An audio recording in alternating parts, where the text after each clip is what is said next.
हाँ तो मेरे जलने वालों, मैं हूँ एक्स हिंदू लड़की, मेरा नाम है प्रेमलता ठाकुर। अच्छा मोहतरमा, फिर से तुम बकचोदी करने के लिए आ गई। मैं जानता हूँ तुम प्रेमलता ठाकुर नहीं बल्कि सुअर की पैदावार हो, और दूसरी बात चंद्रशेखर रावण के खानदान से बिलोंग करने वाली हो, जो भीम भीम बोलते बोलते मीम पे चली गई, लेकिन मजबूरी है। और अब बन गई हूँ मैं रोजी खान। जिसको मिर्ची लगे वो साइड से निकल जाए, और जिसको अच्छा लगे तो वो माशाल्लाह कमेंट। अभी बता है भाई, रोजी खान बन हमको क्या लेना देना है। मिलना तो तेरे को एक दिन सूटकेस के अंदर ही है या फ्रिज में। फिर तेरे बूढ़े माँ बाप आएंगे कि मोदी जी लाचार हूँ, मदद करो। ये दुनिया भगवान ने बनाई तो सब इंसान को हिंदू क्यों नहीं बनाया? अगर ये दुनिया अल्लाह ने बनाई तो सब इंसान को मुसलमान क्यों नहीं? झाटू, सबको भगवान ही ने बनाया है। कोई अपना लुल्ली काट के टोपा पहन ले तो उसमें भगवान का क्या गलती है? भाई बता दूं कि नीलांडू वो वायरस है जिसको जितना भी समझा लो, कितना भी कुछ कर लो, वो सुधर नहीं सकते। क्योंकि ये स्वर से जन्मे, स्वर से। स्वर को कितने भी गंदगी खाने के लिए रोको, लेकिन फिर भी जाएगा गंदगी खाने के लिए। इसका कारण नरेंद्र मोदी है। इनको चिंता सिर्फ मुसलमानों की नहीं है। अरे वाह, ग्रैंड, यहाँ पे कुछ अच्छा बयानबाजी करने को जा रहा है, मेरे को लगता है। पहले सुनते। मुसलमानों की जो प्रॉपर्टी है, जो वक्त में है, लेकिन मजबूरी है। जो हमारी हिंदुस्तान में सबसे ज्यादा प्रॉपर्टी है, लेकिन मजबूरी है। जिस पर डिफेंस ने और रेलवे ने कब्जा कर रखा है। अबे गांडू और चमरगोल का भूसी खाने वाले, दाढ़ी बढ़ा के रखने वाले मोटा गेंडा भैंसा, तुम ये जो प्रवचन जो छोड़ रहे कि बकबोध की जमीन है, ये है वो है, ये सब तुम लोगों का तुमरा नहीं है। खुद यहाँ भी जगह हमारी काफी, जहाँ हम खड़े हैं यहाँ भी जगह हमारी वक्त प्रॉपर्टी। अबे गांडू और चमरगोल का भूसी खाने वाले, तुम ये जो प्रवचन छोड़ रहे हो, इससे लगता है कि तुम जहाँ जहाँ बयानबाजी करते हो खड़े होकर के सब तुम्हारा हो जाएगा। ऐसा थोड़ी होता है। मतलब कुछ तो आप थोड़ा सा तो एहतराम रखिए। मतलब कल को आप कहेंगे कि ये प्रेसिडेंट हाउस हमारा, प्रेसिडेंट हाउस के बराबर में पूरी जगह हमारी पड़ी है। मैडम जी से बहस मत करो, क्योंकि ये बंदा लगता है कि हमको एम छाप में पढ़ करके निकला है। इससे जो पूछोगे उसका उल्टा ही जवाब देगा। अरे तो क्या कर लिया? अच्छा आपने क्या कर लिया? अच्छा आप, मैं कह रही हूँ पूरा भारत जो है आपने वक्फ कर दिया। पूरा भारत पर वक्फ कर दिया। मतलब इससे बहस करने का नतीजा, इससे ज्यादा बहस करोगे मतलब कि माथा नचने लगेगा। इसलिए बस एक ही चीज को, भाई तुम यहाँ से सटक लो, नहीं तो अगर मेरा सटका ना समझ ही सकते हो। वाइट पे लिखा हुआ है मोहम्मद, ठीक है। और ये भालू बता दो कि इस मोहम्मद वाले बच्चे को पहले तो इसके घर वालों ने पकड़ के जबरदस्ती इसको काट दिया, मजबूरी है। नीचे से कटवा करके ऊपर पहना दिया। फिर उसके बाद ये मस्ती के लिए रोड पे घूम रहा था, पुलिस वालों ने इसका काट लिया। पहले सुनते हैं। इन साहब ने मेरा चालान काटा है आइलो मोहम्मद के ऊपर, देख लो। ये बोल रहे हैं ये विवाद है।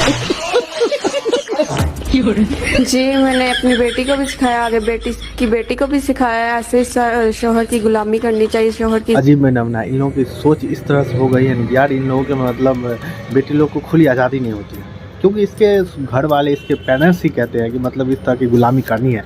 और इन लोगों में आदत इस तरह की बन चुकी है, ये लोग मतलब खुली छूट नहीं देते अपने बेटी लोगों को कि भाई तुम ये पढ़ के डॉक्टर बन जाओ, इंजीनियर बन जाओ। इन लोगों की ऐसी मानसिकता है, भाई गजब की है। इज्जत करनी चाहिए।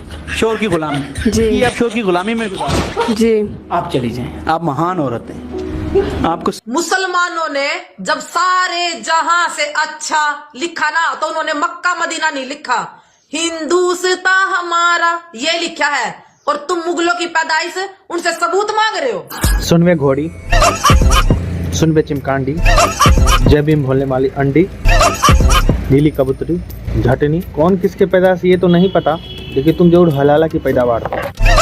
दरियामी के ऊपर कोई अब्दुल जरा होगा, इसीलिए तुम उसकी पैदावार हो, इसलिए तुम इस तरह की बयानबाजी करती हो, झटनी। और तुम इतना जो भोग रही है ना, जरूर कोई अब्दुल तुमको ठपाई करता होगा, पैसे देते होंगे, इसीलिए इतना गला फाड़ फाड़ के भोग रही है। बांग्लादेश के बारे में पता है आपको? नहीं, मुझे नहीं पता। ये वही झाटू लोग हैं जो मतलब कि इंडिया से सब कुछ लाभ लेते हैं, लेकिन विरोध इंडिया का ही करते हैं।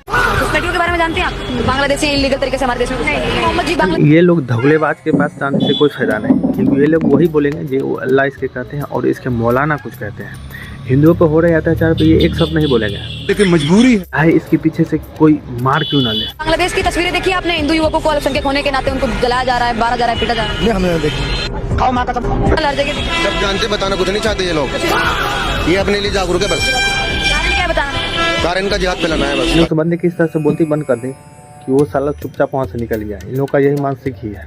जहाँ पे ये लोग कम रहते हैं वहाँ पे ये लोग भाईचारा निभाते हैं, जहाँ पे इसकी आबादी बढ़ जाती है वहाँ पे लात मार के भगाए जाते हैं। इसलिए सारे जितने भी सनातनी भाई बहनें हैं सबसे यही निवेदन करें कि एकजुट होकर के रहो, सारे हिंदू भाई भाई। गई काली खत्म टीएमसी की, 3 महीना बाद चुनाव बीजेपी सरकार बनाएगी। भाई साहब बिल्कुल सही बात बोला, क्योंकि जिस तरह से हमारे हिंदू भाइयों पे अत्याचार होता है पश्चिम बंगाल में, उस हिसाब से भाई पश्चिम बंगाल में जो है ना सरकार चेंज होना अति आवश्यक है। जय श्री राम। पश्चिम बंगाल 500 टका बनाएगी, पूर्ण बहुमत में आएगी। अरे पॉसिबल नहीं है, पॉसिबल पूर्ण बहुमत में पॉसिबल गई तेल लेने के लिए, तू देखते जा आएगी। देखो अमित शाह भी कल गए थे, देखे रैली में कितना भीड़ था। पैसे वाला भीड़ बोलते हैं, पैसे वाला भीड़ नहीं है, बीजेपी है। 500 रुपए किलो नमक खरीद के खा लेंगे, लेकिन हमको बीजेपी चाहिए। 500 रुपए किलो नमक खरीद के खा लेंगे, लेकिन हमको बीजेपी चाहिए। तो सुनेंगे ना, अंधभक्त बोलेंगे। अरे अंधभक्त नहीं हूँ भाई, मैं पढ़ा लिखा हूँ, मास्टर बैठ की डिग्री है मेरे पास, तो मैं कंपनी मैनेजर हूँ, कौन बोलेगा अंधभक्त। भी चमचे नहीं मानेंगे, लेकिन एक चमचे से याद है कि एक वीडियो है जिसमें लड़की और उसकी माता श्री मतलब कुछ डिफाइन करना चाहती है चमचे के बारे में, तो पहले वीडियो देखते हैं। हाँ देखो आपको एक मैजिक दिखाती हूँ भैया, 5 कांग्रेसी लाके दे। 5 कांग्रेसी। हेलो, वीडियो यहीं तक था। इसमें से कौन सा पार्ट के लिए आपको सबसे ज़्यादा इंटरटेनमेंट किया तो कमेंट करके बताना। और हाँ, ये वीडियो जस्ट इंटरटेनमेंट पर्पज़ के लिए है, तो कोई भी इसे सीरियस ना ले। जय हिंद, जय भारत, आपका दिन शुभ हो।